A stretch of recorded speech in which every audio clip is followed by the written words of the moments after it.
chiko iye unouya uchauya asinganonoki nokuti kanguva kadukuduku kachipo iye unouya anouya haayambi anyerere. Fara hako chaya, fara henyu mai, fara henyu vana. But Jesus, Kids for Jesus program K for J with Uncle McQuazzy coming soon. Vakakwenda kucherechedza nguva achatora avo vakulasa kumusoro fara henyu mai. But mazuva ekupedzisira anouya ende zvaauya muri kupi? Varoma 13 verse 11 mukai kuhope hama dzinodikanwa tunoti fiye musatya.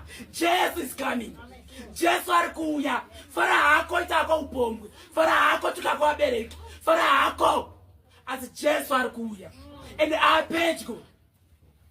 Sezvo zvakasvipa zuva Noa vanhu vachidya nokunwa vachirodzana Jesu like that ari kuuya.